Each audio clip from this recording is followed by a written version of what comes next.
Hello and welcome to today's episode of Conversations with Karen and Kat. I'm Karen Scott Green, And I'm Kat Hardrick. and we are joined today by Laura Judge. Laura is a mom, a Navy veteran, and a passionate educational justice advocate. She volunteers lead. She's a volunteer lead with Moms Demand Action, and she's an active PTA member. She speaks about she speaks during the public comment section at her local school board there in Cobb County. She holds educational events for children at the county level, and she shares the importance of keeping children safe around firearms. She is currently the president and chief operations officer of Content Monsta, a marketing business she started with her husband. Girl, you got three jobs. She recently served as the I know, education right? chair of the Cobb County District 2 Community Cabinet. Currently, she focuses on her two children thriving in the school environment while supporting their extracurricular activities. And if that is not all, she's a parent and an advocate, and she just won election for Cobb County School Board Post 5. Welcome, Laura.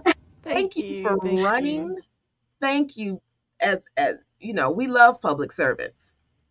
Public servants who are Yes. doing the right thing. Let me say that. And we understand that it is people do it because it's a labor of love at the local level, because you're not paid very much. It's going to be a stipend, but the time commitment, although it's supposed to be part time, that time commitment, you are a full time school board member when you are on the school board. So thank Yes. you. And I have Thank to you. ask, my first question is, what was your why for running? Ooh. Well, my why are my kids. They are always my kids. It had started originally in 2016 with the presidential election. My son was 6 at the time, and he was trying to watch it because he was born under the first black president, President Obama. Mm, And so he felt that he was going to see the first all the time. And so it wasn't anything against former President Trump. He just felt that he was going to see the first woman president with mhm, Hillary Clinton.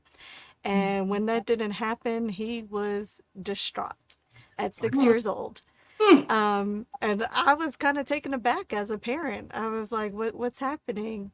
And I told him something that my father told me is that all politics is local.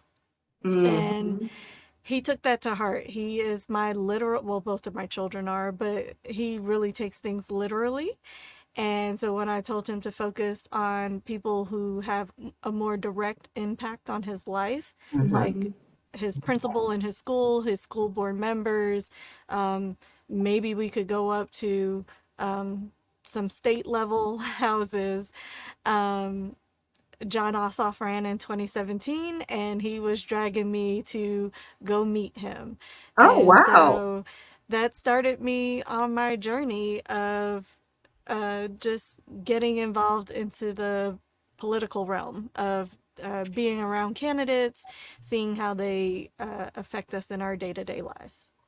There was a great quote that used to be on T-shirts, and people were saying it probably about 20 years ago, which was think globally, act locally, which means, Mm-hmm. Oh, yeah. And so that meant, or that means, while we can think about the big picture and what's going on in the world, we need to move with our feet in our own communities. That's where Mm-hmm. you are going to have the greatest impact, is locally, you know. Mm-hmm. And that's Kat and I often say that it's great that you vote in the presidential election, but you need to be voting in your school board, your city council elections, your county commission elections, because these are the people who have the most impact on your life. Your state Yes. legislature. Your state legislature is the ones that make the laws in your state, Mm-hmm. which are going to have the mm, greatest impact on your day to day, your health care, your access to certain medical procedures, you know, And what, then the county and the city, governments have to enact those laws. Mm-hmm. And that is a big thing. That's one of the things that I talk about as a hopeful school board member, because I did want to correct you on one thing. I won the Democratic nomination for the school board. Oh, So wait Right. a minute. we are still So I partisan said in non. Cobb County. Oh, you know what? Yes. Gwinnett is nonpartisan. Mm-hmm. Mm-hmm. Out So, of yeah, thank you for 159 that. counties, about half of them are still partisan. Cobb is one Mm, that's still partisan. So I get Mm-hmm. to be on the big ticket in November, okay. president all the way down. Okay. Do And you have an opponent on the R side? yes, I do. Okay. Okay. I do. All right. And Um, that's fine too, because we've claimed it well, we for you. are friendly. I had told Kat a little bit.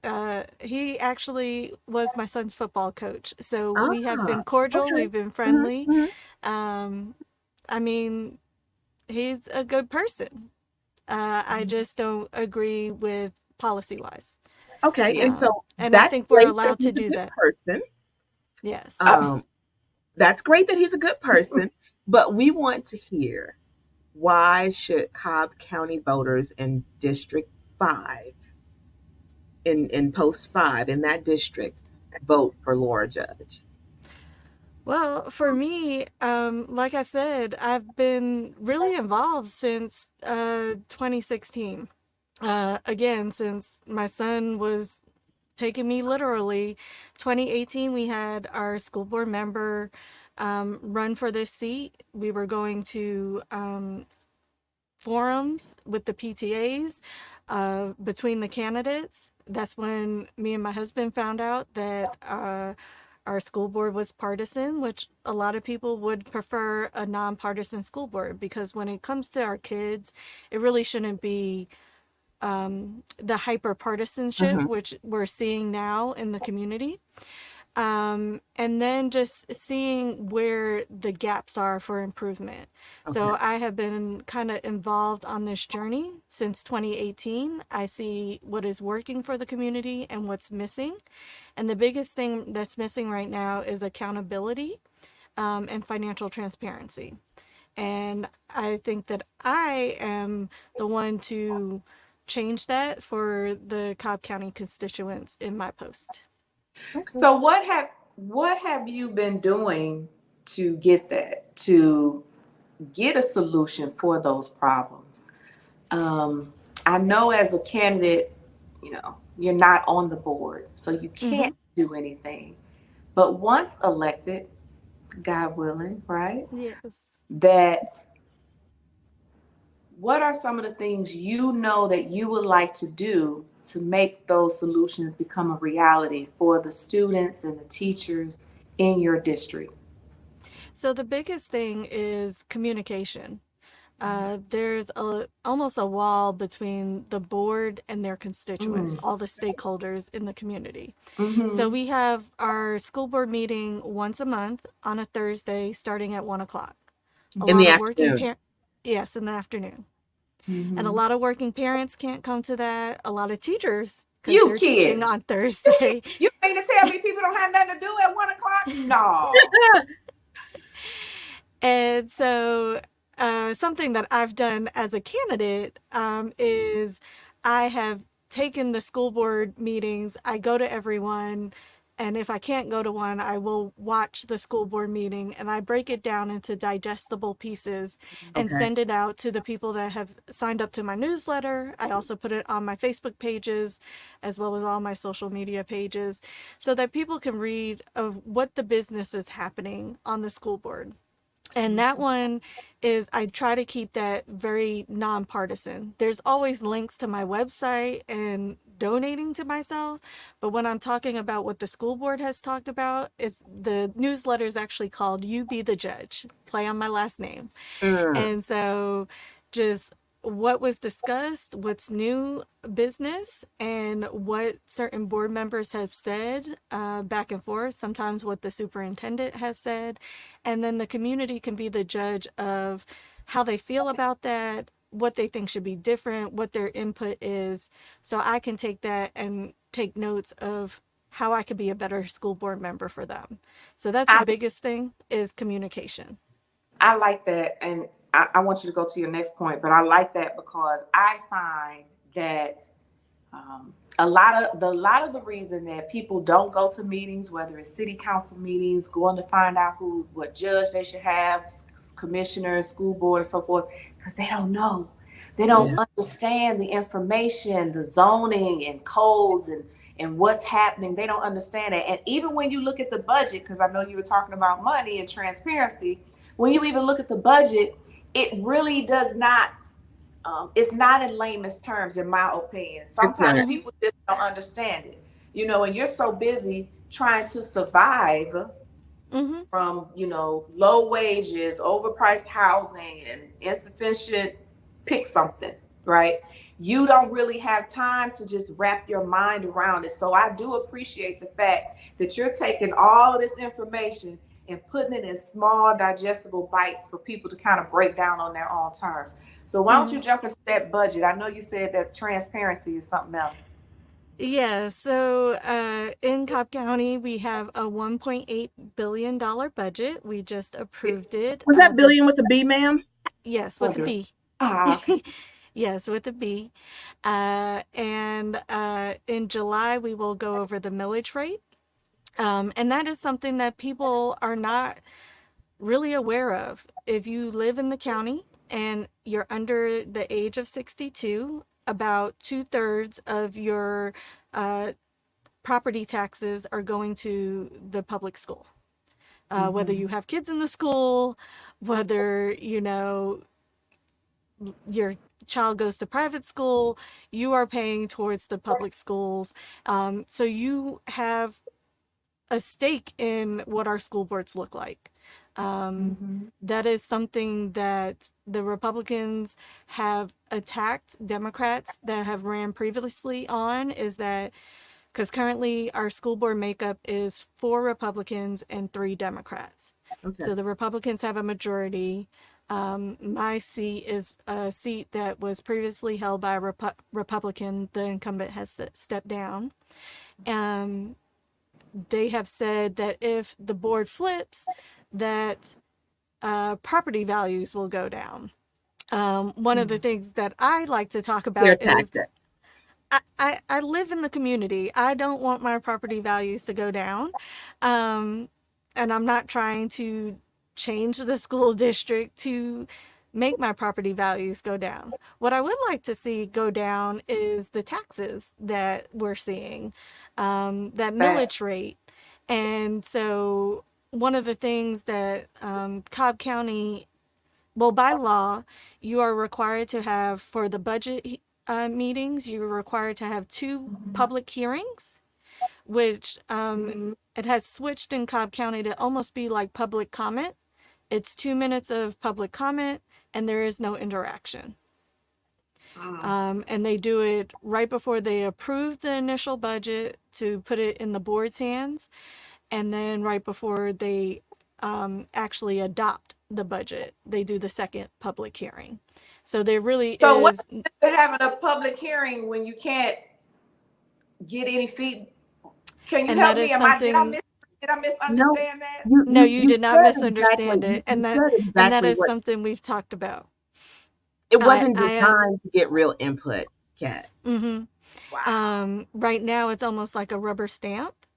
So, and thankfully we do have a good financial team that puts together a really good budget. And I know they work almost year round on this budget. It is a large budget, but to get impact or input from the community, I feel that those budget meetings and budget hearings should be split up before the actual approval of the budget, so that one, changes could be taken into account as well, or just questions could be answered from board members to constituents. What has been? Do you guys have an issue with the books, or what's going on with that with Cobb County? Yes, we I we remember do. that making the news that Uh, Cobb was one of those book banning counties. Yes, yes.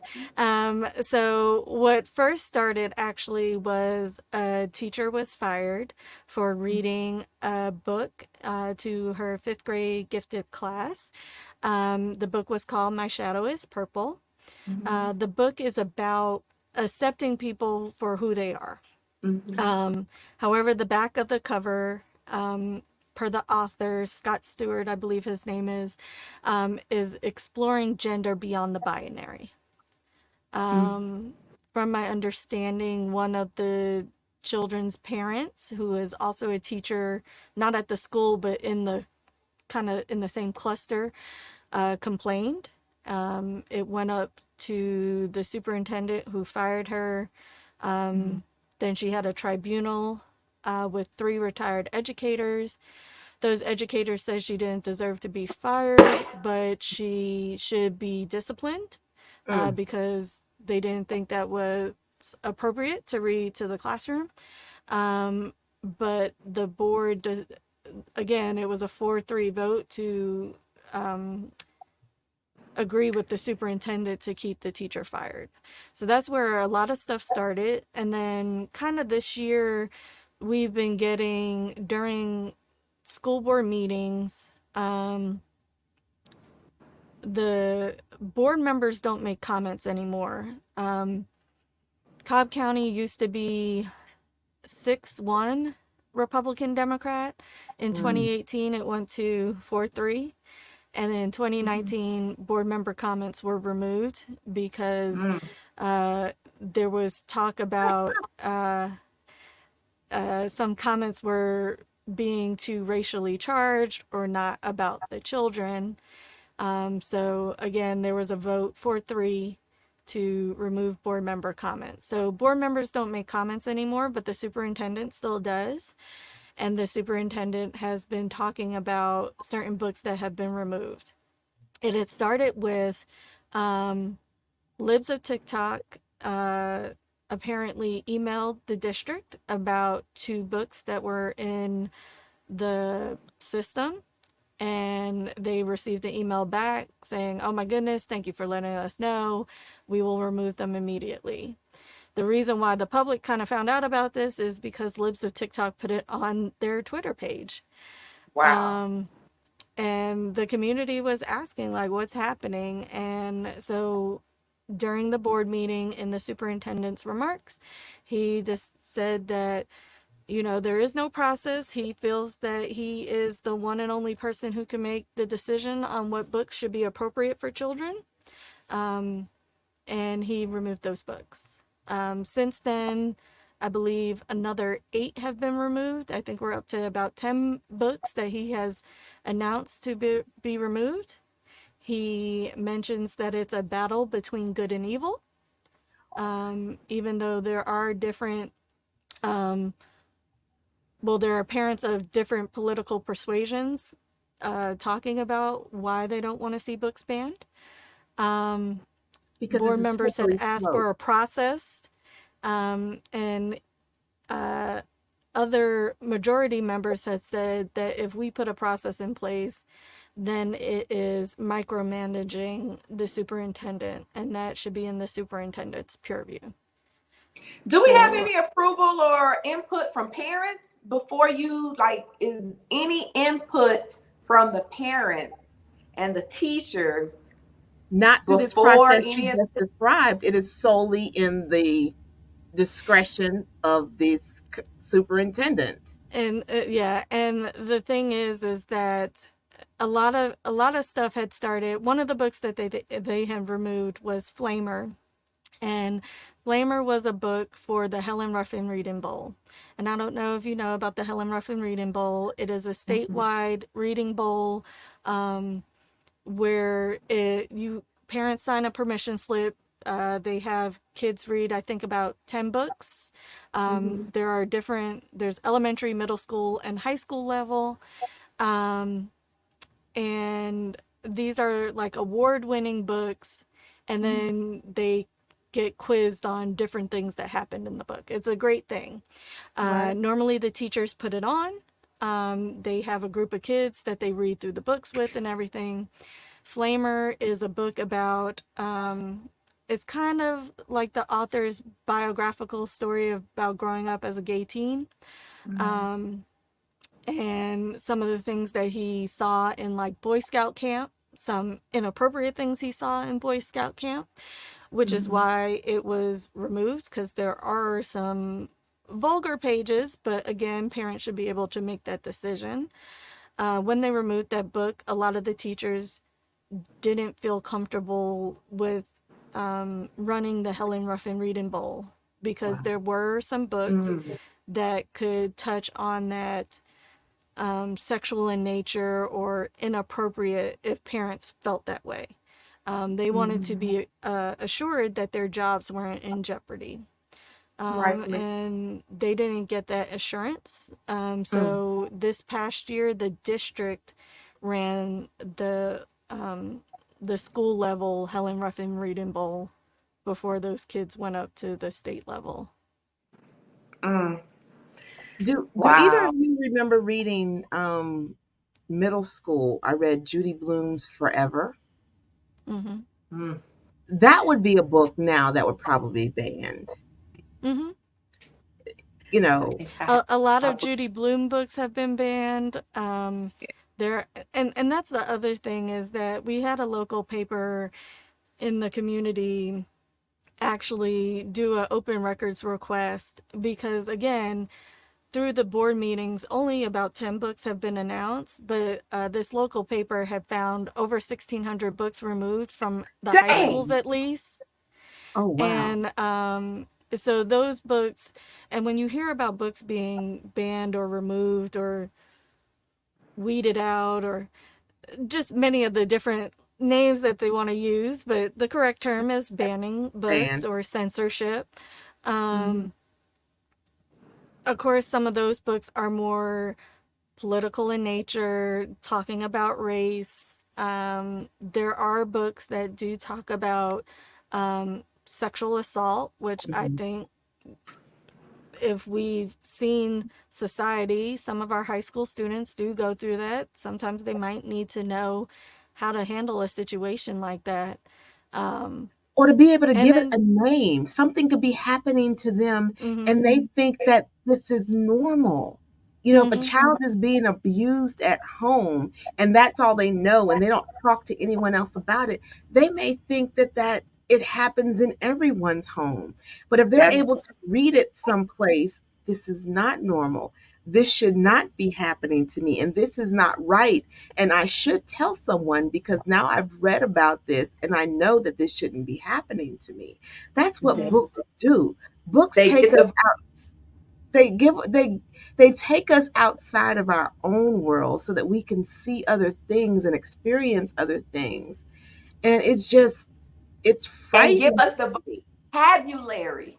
They give us the mm-hmm, vocabulary, like you said, sis. Absolutely. Gives it a name. You know Yes. that this is sexual assault, where we know, because we know I've talked about me being raped, and I'm a huge advocate about mental wellness.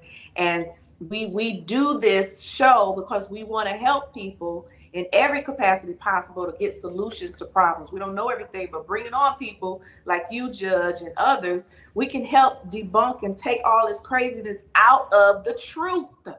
The mm-hmm. truth is, we need to empower our young people so that they can come to us and tell us what's going on, because And they so we're won't.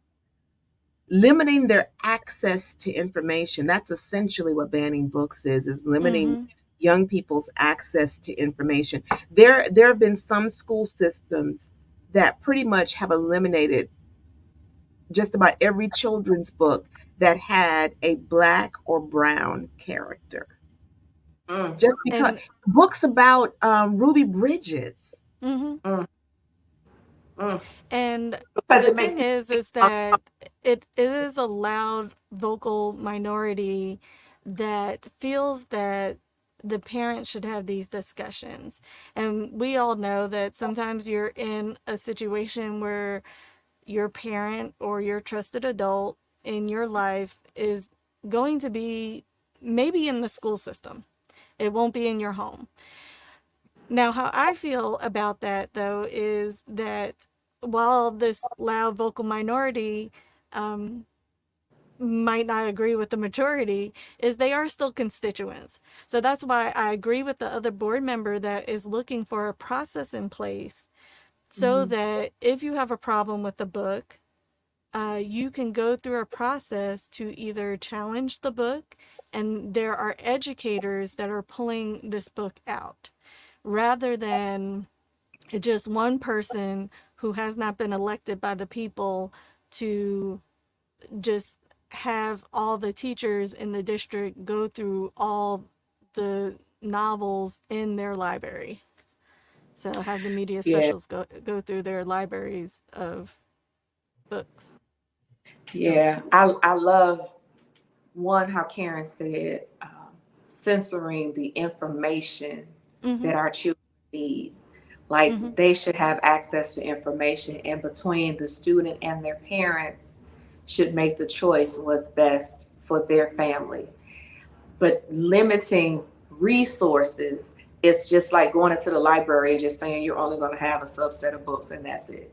All the other Mm-hmm. information you need, you just got to go figure it out on your own. And then Which I is also pretty like the much, which is pretty oh, much what they want to happen. correct. And then the Mm-hmm. other point is that I heard loud and clear, and I hope our listeners hear that the person that's making the decision is not an elected official. Mm-hmm. This isn't a person that the people have elected. This is an appointed person that's making that Mm-hmm. decision for you and your families.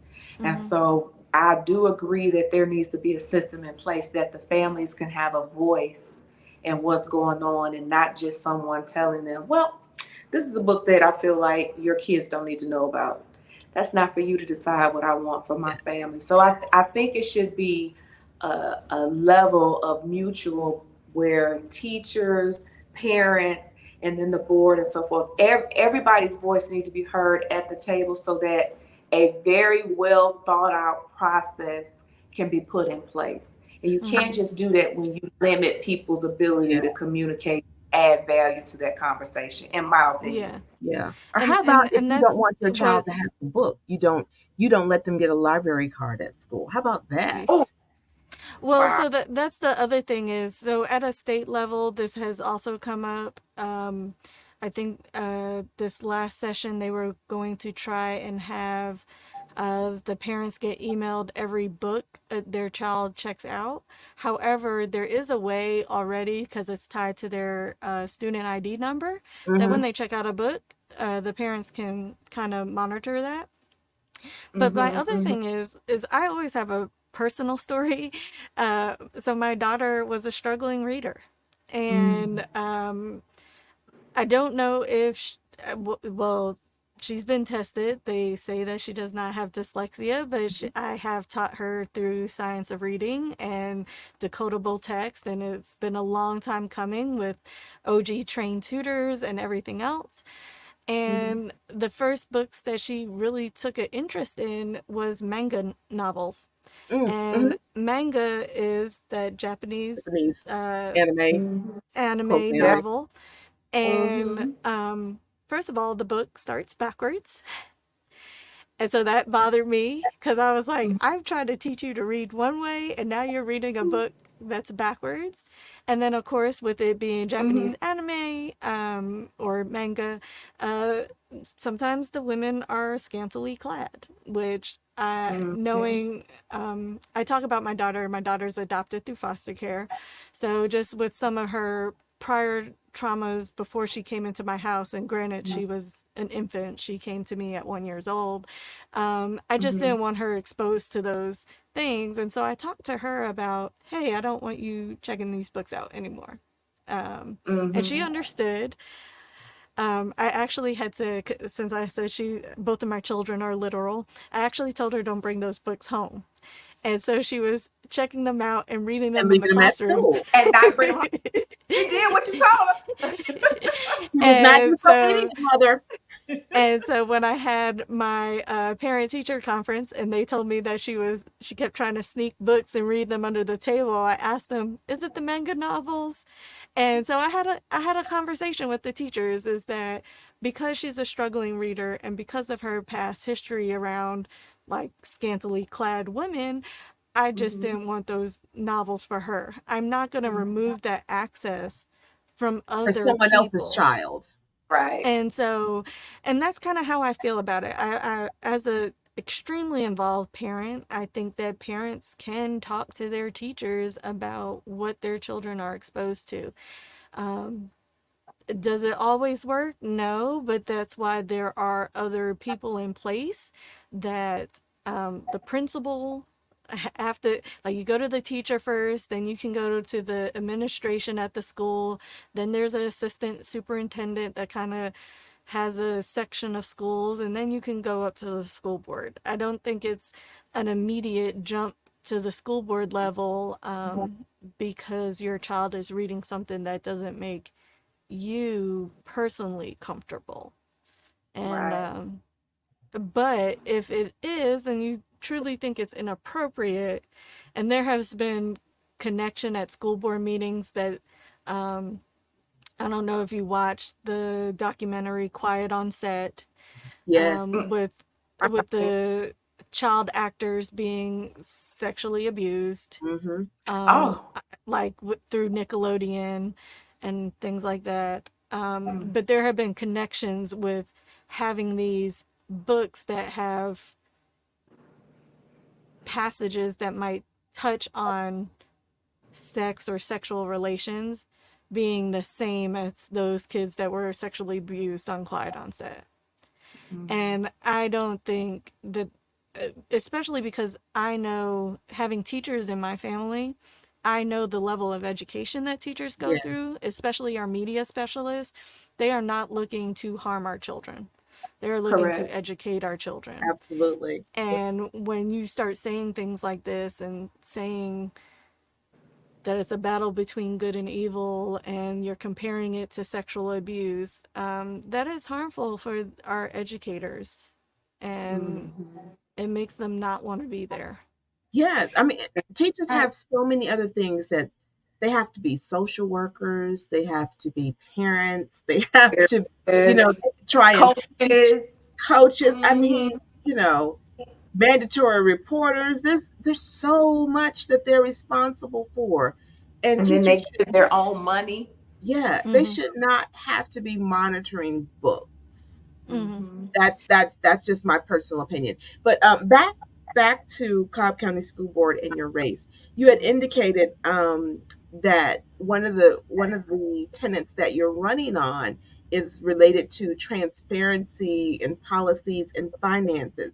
What Mm-hmm. have you seen in Cobb County as far as transparency and finances and their policies that troubles you and that you would like to see changed? So one of the biggest things right now, is it's a pretty fresh one, is the school board has approved of what was originally called an event center is now called a multi-purpose educational facility. Um, they are approved $50 million for this facility.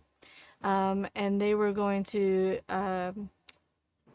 when it first came to the board, it was going to be through East Blast, not East Blast, yeah, East Blast Mhm. money. Um, and that was, I believe, in 2021. But we were still kind of coming out of the pandemic. Schools had other things going on. It failed that time. It came back up in 2023 after a new board was seated. And it was going to be from the the buyback dollars, I believe they're Okay. called. I'm forgetting the name of where the money comes from, but it wasn't going to touch any of our tax money. But we did have some board members say, okay, but when the facility is built, maintenance, staffing, that's going to come out of tax dollars. So where's this money coming from? And there haven't been answers given to board members. So if board members can't get the information, Right. the public can't get the information. Yep. So we're currently, and since this project has been approved, like I said, the name has changed now to a Mhm. multi-purpose educational facility. Land has been purchased, an architect has been purchased. Oh, wow. Okay. Um, the land has been annexed because part of it it's in Marietta City, but it was considered unincorporated Cobb, so it's been annexed into Marietta City. Some planning has been done, but no one has seen plans for it. All we know is it's supposed to be an 8,000 seat facility that'll be next door to our central office. Why? Questions that I had is like, what is the planning and the zoning? Yeah. Again, because you have to work with the other governments. So what are those discussions looking like? And both board members and myself, when we try to talk to people, when we have the plans, you'll get them. When we present it to the public, you'll get them. Um, and Hold up, so, hold up, hold up, hold up. So they have an architect.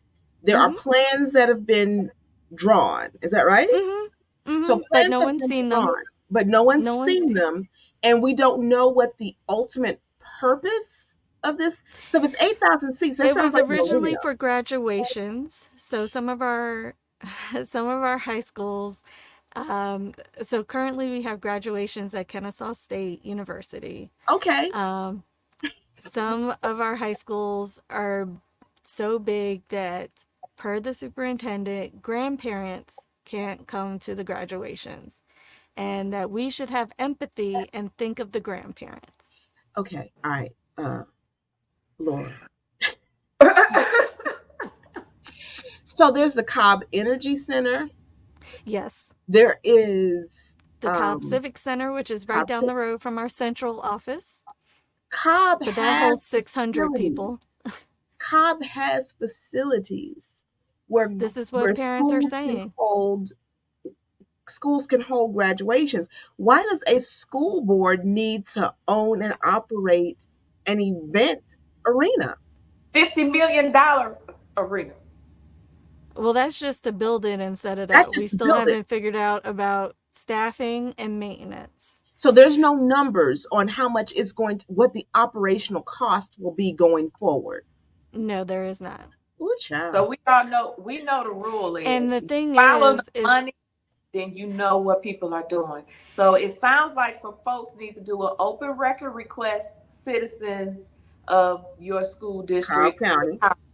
Y'all need to do so an I, open I record actually have request. an answer to that, Go, Kat. let's I go, actually Judge. do. Let's go. So before I ran for school board, I was part of a grassroots organization called Watching the Funds.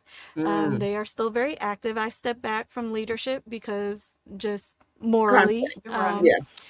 Yep. And we have requested open records requests before. That is something also with Cobb County is, and multiple people have complained about this, is that with open records requests, we are quoted way over $1,000 for things. For the copying and the time. And I we I get know it, about this because and we I get have it been in involved with the physical grassroots paper. organization in Gwinnett. Yes, we get physical paper. We don't get it in digital either. So, what Watching the Funds Cobb did themselves was they knew that it would be hard to get or expensive to get Hmm. the open records for how much it costs to use Kennesaw State. So they went straight to Kennesaw State and asked for it open records request. There you For go. the Mm-hmm. 10 days of graduations, how much do you think we spend?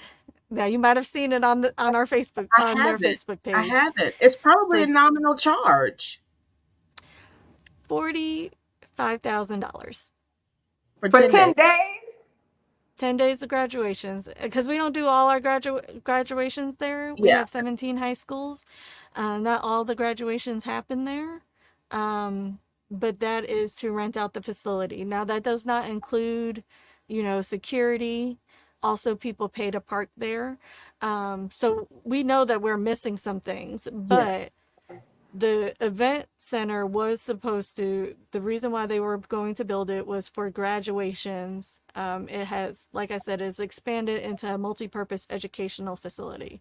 So there are things that our superintendent says, like we're going to have a STEMapalooza there. We use different facilities that we have to rent out through the year, like for Teacher of the Year and things like that, that we'll use this for. Um, Even but if okay, so even if Cobb County spent $100,000 a year to rent out different venues, how long would it take them at $100,000 or $200,000 a year for it to equal out to what it's going to cost this to The build this same. facility and maintain it? That's And that has garbage. been a lot of questions on stakeholders' minds. So when I talk about like financial transparency and what's going on, it's things like that. So Yeah, like that's we do garbage. have a operations or a COO of the district, Mhm. and so he has these plans. He talks with and he has a team that talks with different people amongst the county and everything else to make sure the these facilities look right and have the things that they need. And so we just want to hear more as a community members. You People know, people have I been so used to like, oh, they're just going to pay for this. And Yeah. the pandemic has been a blessing and a curse, is that people are more involved and more listening more. And they're asking the same questions that you have asked me. And it's just like, where is this Make money it make sense. it's going like to? y'all need to call Harry on one of them news channels, them investigators, honey, because this makes no sense, and I feel like the taxpayers should be in an uproar because Outraged. yeah, there's absolutely no way you're going to tell me my tax dollars. You're not going to be able to give me an answer. And when you, like you said, if you lack transparency, then there's a reason. Mhm. And for me, my immediate feeling is you're being deceitful. Hmm. $50 million is like on rush hour. When they say, who you think you have? Chelsea Clinton, Hmm. $50 million. That's a lot of money. That is a Hmm. lot of money for you to say you're doing something that we're paying 45,000 plus. Hmm. Makes no sense. Even like Karen said, 100K makes no sense. I do Hmm. want to say this, all our listeners, subscribe to Conversations with Karen the Cat. Look, I want to say that part, right? But I also wanted you to just lightly talk about, because we got to get ready to go, girl, because we'll have you here all day. I want you to talk Yes. about your mocktails, how you do your thing. Give us a couple minutes on that, so how people can connect with you and learn more about what you're doing. So tell everybody a little bit about that. Tell them how to get in contact with you, and that. So yes, thank you. So the biggest thing is, like I said, is communication with the community and the stakeholders. And Mhm. again, I know that not everybody can make it to meet and greets or to forums and things like that. So I had started. It's been on a little bit of a hiatus for a bit Mhm. because life has been lifing, That's but I'm always available. I do learning with Laura, and it was once a month, and it would change different times or different days of the week, but it would normally be at 7 o'clock at night, so that we could just make a little mocktail. It kind of left the mocktails a little bit, and it just kind of became more conversations where Mhm. people get to learn about our school board, what the school board does, and learn about me, who Laura Mhm. is. And then Mhm. I can learn what their concerns are for the school board and the community and what they're looking for. And so I like to, that's a big thing to me, is meeting the community where they're at. So I have met people at their synagogue. I have met people in their homes. I have met people on Zoom. I will take phone calls. So I love to talk with the community and to be a responsive board member. I think a lot of stakeholders in this area have missed out on that. And I think that's a big thing that makes me different from the incumbent who's stepping down, and even my competition who is vying for this same seat. And for those of you who are listening, if you want more information of how to join these conversations with Laura, these mocktails with Laura, Laura Judge, you may email her at electlaurajudge@gmail.com. And her web address is laurajudge.com. And Judge is just like it sounds, Judge, like Mm-hmm. the judge. Yes. But yes, please reach out to Laura via email or on her webpage. Drop her a line, because for those of you that are living in Cobb that have questions about transparency about this event center and other things that are going on in your county, Laura has been engaged. Like she literally has been doing the work Years. For Mm-hmm. and, years. and sending out newsletters about the work.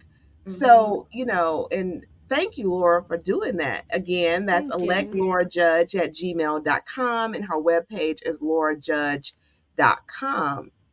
Yeah. And your election is in November, November um, 5th. November 5th. And I will be And at the bottom of the ballot. So so, Oh, I yeah, ask that people to part start too. at the bottom and then go up. I like that. So we're talking bottoms up over here. I know that's right. I like that. And Um, the Go one ahead. last thing before you guys run off from me, I do have one other thing that I talk about with what I would like to see different in the school district, and that is um, the social, emotional, and safety of our children. That is Mm, a big thing to me. Speaking about the financial piece again, is our school board is involved in a lot of litigation with parents with kids that have special needs, uh, mm, kids that are not having their IEPs or 504s met. And so when our kids don't feel or don't have those needs met, they can't feel safe in our schools. yes. As well as like keeping school resource officers or making sure that our schools are safe from things that our children are worried about today with school shooters and violence in the school, harassment in the bathrooms, things like that. But definitely the safety of our kids, which for me is a huge umbrella topic. I would like to see that improved in our district Yeah. as well. And like Kat had said, empowering our students. And that's something that I was able to do as Commissioner Richardson's education chair on her volunteer community cabinet is, when you're thinking about school shootings and things like that, what are the first aid things that you can do? How can you help a person if you are unfortunately stuck in a situation like that? And so just kind of empowering them to know that they have the tools that they could, you know, hopefully save someone's life. Oh, Amen. absolutely. Love it. Amen. Kat, did you have any parting words? Just sis, we always ask about mental health, but what do you do to manage your mental health? I guess I don't know if you wanted me to ask a question. Look, girl, I'm trying to get off this thing. Ooh, I doom scroll, unfortunately, which is not great. But no, I am making plans to make sure that I get to be by some water right now. So Nice. whether it's a pool or a beach, I know that. and get some sunlight. So I do have a dog. I try to take her on walks and just kind of clear my brain. So that's always helpful. We're Nice. good. Thank you so much, sis, for being on the show. Love you, Yeah, love you, love you. Wish you all the best of luck. Thank Cobb you. County will be so much better off with you on the board, and I wish you Thank all the you. absolutely. very best. We need somebody that's going to fight for our children and our parents and our teachers. So, love you, love you, love you. Wish you the best of luck. And our listeners, please always subscribe and follow us. Conversations with Karen and Kat. Go to our YouTube channel, Conversations with Karen and Kat, or our website, karenandkat.com. And I'll turn it over to my homegirl. And all I'm going to say is thank you for joining us in this episode of Conversations with Karen and Kat. Well, we are impacting the world one conversation at a time. Thank you for joining us.